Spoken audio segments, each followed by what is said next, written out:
گزرتے ہوئے ہر لمحے کے ساتھ حضرت نظام الدین اولیاء کی ہر دل عزیزی میں اضافہ ہوتا جا رہا تھا۔ ہزاروں بندگان خدا آستان عالیہ پر جمع رہتے، بے شمار بھوکے حضرت محبوب الہی کے لنگر سے کھانا کھاتے اور لاتعداد ضرورت مند اس طرح فیضیاب ہوتے کہ پھر ان کی کوئی حاجت باقی نہیں رہتی۔ جسے بھی دنیا کے رنج و الم ستاتے وہ حضرت نظام الدین اولیاء کی خانقاہ کا رخ کرتا۔ کوئی اس پریشان حال شخص سے پوچھتا کہ کہاں جا رہا ہے تو وہ بے اختیار پکار اٹھتا، شہنشاہ کے دربار میں جا رہا ہوں اپنے دکھ بیان کرنے کے لیے۔ اے شخص، تو سلطان علاؤالدین خلجی کے دربار میں جا رہا ہے؟ کہنے والا کہتا، میں کسی سلطان علاؤالدین خلجی کو نہیں جانتا، میرے شہنشاہ تو حضرت نظام الدین اولیاء محبوب الہی ہیں، میں انہی کے در پر جا رہا ہوں۔ یہ آوازیں اتنی شدت اور کثرت سے سنائی دے رہی تھیں کہ عوامی حلقوں میں حضرت نظام الدین اولیاء کو ہندوستان کا بے تاج بادشاہ کہہ کر پکارا جانے لگا۔ پھر ان صداؤں کی گونج اتنی بڑھی کہ خود علاؤالدین خلجی کی سماعت بھی اس شور سے محفوظ نہ رہ سکی۔ فرما روائے ہند اس بات سے بہت خوش تھا کہ حضرت نظام الدین اولیاء کی ذات گرامی عوام و خواص کی نگاہوں کا مرکز ہے، مگر بد کردار خوش آمدی وزیروں اور بے ضمیر مصاحبوں نے حضرت محبوب الہی کی شہرت کو غلط رنگ دے کر پیش کیا۔ کہنے والوں نے سلطان علاؤالدین خلجی سے سرگوشیوں میں کہا، حضرت نظام الدین اولیاء کے بھی وہی انداز ہیں جو کبھی سیدی مولا کے تھے۔ آج جس طرح حضرت محبوب الہی کے در سے ہزاروں افراد فیضیاب ہوتے ہیں، اسی طرح کبھی سیدی مولا بھی دہلی کے لوگوں پر انصاف و کرم کی بارش کرتے تھے۔ یہ ایک اشارہ تھا کہ کہیں نظام الدین اولیاء کی بڑھتی ہوئی محبوبیت حکومت وقت کے لیے کوئی سنگین مسئلہ نہ بن جائے۔ بعض حاسدین نے جو اپنی فطرت بد کے تقاضوں سے مجبور تھے، واضح الفاظ میں سلطان کو تنبیہ کرنے لگے۔ عوام کے ساتھ آپ کے بہت سے درباری بھی حضرت نظام الدین اولیاء کے حلقہ اثر میں داخل ہو چکے ہیں۔ لوگوں کے دل و دماغ پر حضرت محبوب الہی کی یہ گرفت کہیں کسی سیاسی انقلاب کا پیش خیمہ نہ ہو۔ کچھ ضمیر فروش اور دریدہ دہن افراد نے تو یہاں تک کہہ دیا کہ حضرت محبوب الہی اپنے عقیدت مندوں کا لشکر جمع کر رہے ہیں اور یہی لشکر ایک دن سلطان کے اقتدار کے خلاف بغاوت کرے گا اور پھر ہندوستان کا تاج ایک گوشہ نشین درویش کی سر کی زینت بن جائے گا۔ چاپلوسوں اور خوشامدیوں کی اس حاشیہ برداری نے کچھ دیر کے لیے سلطان علاؤالدین خلجی کے ذہن کو منتشر کر دیا اور وہ پریشان سا نظر آنے لگا۔ سیاہ کردار رکھنے والے مصاحبوں نے کچھ اس تسلسل کے ساتھ والی ہندوستان کے کان بھرے کہ نظام الدین اولیاء کی طرف سے اس کے دل و دماغ پر شکوک و شبہات کا غبار چھانے لگا۔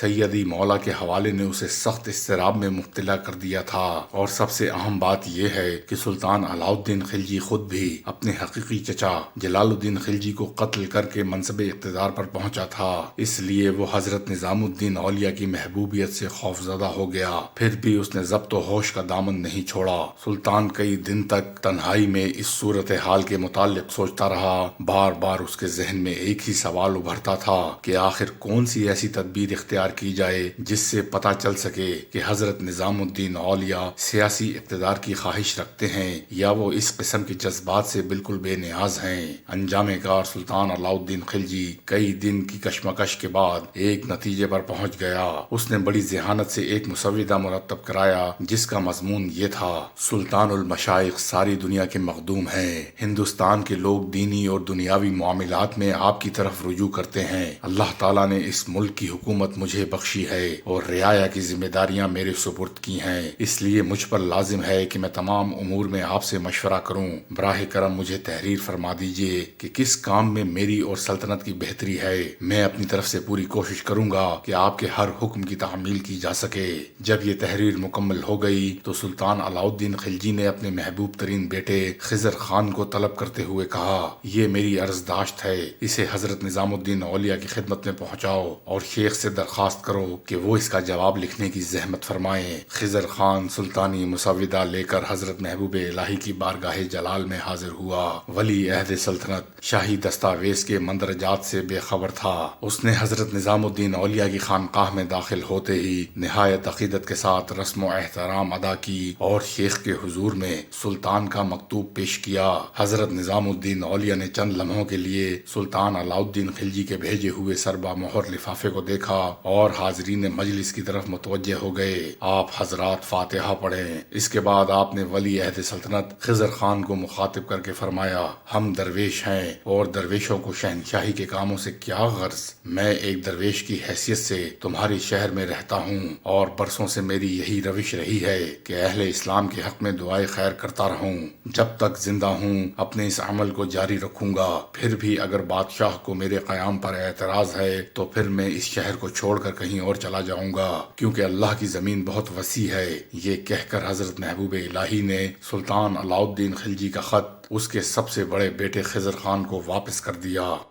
جب خضر خان نے اپنے باپ کے سامنے اس واقعے کی ساری تفصیلات بیان کی تو والی ہندوستان نے خضر خان سے پوچھا، کیا شیخ نے میرے عریضے کو کھول کر نہیں دیکھا؟ ولی عہد ہندوستان نے نفی میں جواب دیا، واللہ اس خط کے مندرجات وہی تھے جن کے جوابات شیخ نے دیے۔ علاؤالدین خلجی حیرت زدہ بھی تھا اور پرجوش بھی، اور سب سے بڑھ کر یہ کہ کچھ باتیں میرے دل میں تھیں مگر وہ بھی شیخ پر روشن ہو گئیں۔ پھر فرما روائے ہند نے اپنے ان مصاحبوں کو مخاطب کر کے فرمایا جو علاؤالدین خلجی کو حضرت نظام الدین اولیاء کے خلاف اکسا رہے تھے، میں جانتا ہوں کہ یہ تمام باتیں تہمت ترازی سے زیادہ حیثیت نہیں رکھتی۔ مجھے خبر تھی کہ میری سلطنت کے کچھ بد نہاد لوگ شیخ نظام الدین اولیاء پر جھوٹے الزام تراش رہے ہیں۔ وہ واقعی مرد قلندر ہیں۔ اللہ نے مجھے ایک بڑے گناہ سے بچا لیا۔ دشمن تو یہی چاہتے تھے کہ میں اللہ کے ایک برگزیدہ بندے سے الجھ جاؤں، پھر یہی تصادم میرے لیے اور اس ملک کے لیے تباہی کا سبب بن جائے۔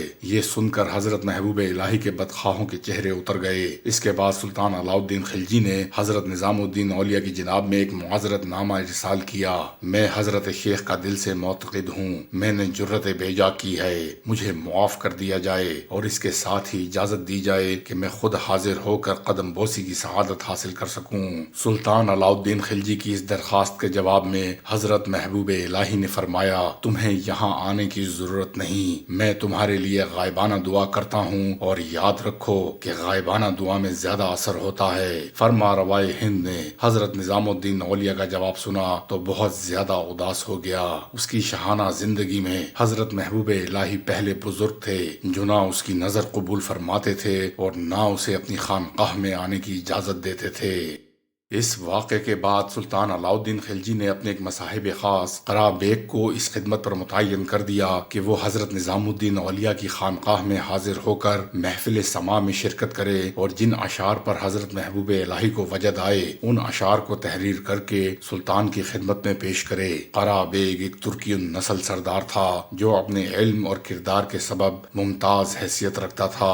حضرت محبوب الہی بھی قرا بیگ سے خوش تھے، اس لیے آپ نے اسے اپنے حلقہ ارادت میں شامل کر لیا تھا۔ ایک دن قرا بیگ حضرت نظام الدین اولیاء کی محفل سما میں حاضر ہوا۔ سب سے پہلے حضرت امیر خسرو نے ایک عارفانہ غزل پڑھی۔ اس کے بعد حضرت محبوب الہی کے خادم خواجہ مبشر نے حکم ثنائی کے اشعار پڑھے، جنہیں سن کر حضرت نظام الدین اولیاء پر وجد کی کیفیت طاری ہو گئی۔ قرا بیگ نے فوراً ان اشعار کو قلم بند کر لیا۔ پھر دوسرے روز صبح قرا بیگ نے وہ کاغذ سلطان علاؤالدین خلجی کے سامنے پیش کر دیا۔ ان اشعار کو دیکھتے ہی سلطان کی حالت غیر ہو گئی۔ وہ بار بار ان اشعار کو پڑھتا اور انہیں آنکھوں سے لگاتا۔ قرا بیگ بہت دیر تک اپنے فرما روا کا یہ عمل دیکھتا رہا۔ پھر اس نے حضور شاہ سے کچھ عرض کرنے کی اجازت چاہی۔ سلطان علاؤالدین خلجی نے بڑے والہانہ انداز میں اپنے مصاحب خاص سے کہا، اس وقت تمہیں اجازت ہے کہ جو چاہو کہو اور جو چاہے طلب کرو۔ قرا بیگ نے حیرت زدہ لہجے میں عرض کیا، سلطان معظم، مجھے سخت تعجب ہے کہ حضرت نظام الدین اولیاء سے اس قدر عقیدت رکھتے ہوئے بھی آپ کبھی ان کی خدمت میں حاضر نہیں ہوئے۔ سلطان علاؤالدین خلجی نے نہایت عجز و انکسار کے ساتھ کہا، ہم دنیا دار بادشاہ ہیں اور سر سے پاؤں تک گناہ آلودہ ہیں۔ یہی آلودگی ہمیں حضرت شیخ کی بارگاہ میں جانے سے روکتی ہے کہ ہم کس طرح اس پاک ہستی کے روبرو حاضر ہوں، مگر تم خضر خان اور شادی خان کو لے جا کر حضرت نظام الدین اولیاء کے قدموں میں ڈال دو۔ تمام معتبر روایتوں سے ثابت ہے کہ سلطان کے دونوں بیٹے خضر خان اور شادی خان حضرت نظام الدین اولیاء کے حلقہ ارادت میں شامل ہو گئے تھے، مگر چونکہ دولت و اقتدار کے ماحول میں پرورش پا کر جوان ہوئے تھے، اس لیے ان پر درویشی کا رنگ نہ چڑھ سکا، اور حضرت محبوب الہی کے مرید ہونے کے باوجود دونوں شہزادے عیش و نشاط کی زندگی بسر کرتے رہے۔ یہاں بعض کم نظر حضرات اعتراض کر سکتے ہیں کہ عیش پرست شہزادوں کو حضرت محبوب الہی نے اپنا مرید کیوں کیا؟ اس سوال کا مختصر جواب یہ ہے کہ مرشد انہی لوگوں کو ہدایت دیتا ہے جو راہ سے بھٹکے ہوئے ہوں۔ اب یہ ضروری نہیں کہ تمام لوگ رہنمائی حاصل کر کے نجات پا جائیں۔ تاریخ انسانی ایسی بے شمار مثالوں سے بھری ہوئی ہے کہ رہنما کے موجود ہوتے ہوئے بہت سے مسافر کارواں سے الگ ہو کر راستے کے گرد و غبار میں گم ہو جاتے ہیں۔ شہزادہ خضر خان اور شادی خان کی بھی یہی حالت تھی۔ مطلق العنان شہنشاہ کے بیٹے ہونے کے سبب دونوں شہزادے درویشی کے مزاج سے ہم آہنگ نہ ہو سکے۔ ویسے حضرت نظام الدین اولیاء خود بھی چاہتے تھے کہ خضر خان اور شادی خان تخت و تاج چھوڑ کر خانقاہ کے ایک گوشے میں بیٹھ جائیں۔ حضرت محبوب الہی کا مقصد صرف اتنا تھا کہ دونوں شہزادے لہو و لعب کی زندگی سے تائب ہو جائیں، اور پھر جب علاؤالدین خلجی کے بعد منصب سلطانی تک پہنچیں تو ہندوستانی عوام کو نیک سیرت حکمران میسر آ جائیں۔ مارکہ حیات میں یہ ایک مرد درویش کی ذاتی کوشش تھی، مگر قدرت کو کچھ اور ہی منظور تھا۔ خضر خان اور شادی خان نے شروع میں تو محتاط زندگی بسر کی، مگر جب حصول اقتدار کی کشمکش کا آغاز ہوا تو دونوں کے قدم لڑکھڑا گئے، پیر و مرشد سے کیا ہوا عہد بھول گئے، اور پھر دونوں لرزہ خیز انجام کو پہنچے۔ خیر وہ تو شہزادے تھے، گناہوں کی فضا کے پروردہ۔ اگر ہم تاریخ تصوف کا سرسری مطالعہ کریں تو ایسے مشائخ کی طویل فہرست نظر آئے گی جنہوں نے اپنے مرشد کے بخشے ہوئے خرقہ خلافت کو دنیا کے بازار میں نیلام کیا اور ہمیشہ کے لیے رسوائی کی علامت بن کر رہ گئے۔ حضرت نوح علیہ السلام جیسے برگزیدہ رسول کا بیٹا منکرین کی صفوں میں شامل ہو سکتا ہے، اور حضرت لوط علیہ السلام کی بیوی مشرکین کی شریک کار بن سکتی ہے، تو پھر حضرت نظام الدین اولیاء کے مریدوں خضر خان اور شادی خان کے انجام پر ہمیں حیرت کا اظہار نہیں کرنا چاہیے۔ اس بحث سے قطع نظر دونوں شہزادے حضرت محبوب الہی کا بے حد احترام کرتے تھے، خصوصاً خضر خان تو پیر و مرشد کو اپنے باپ سے بھی زیادہ چاہتا تھا۔ یہ خضر خان کی بے پناہ محبت ہی تھی کہ جس سے مجبور ہو کر حضرت نظام الدین اولیاء نے اسے خانقاہ کی تعمیر کرنے کی اجازت دے دی تھی۔ آج جس عمارت کے صحن میں حضرت محبوب الہی کا مزار مبارک ہے، اسے خضر خان نے ہی بصد ذوق و شوق تعمیر کرایا تھا۔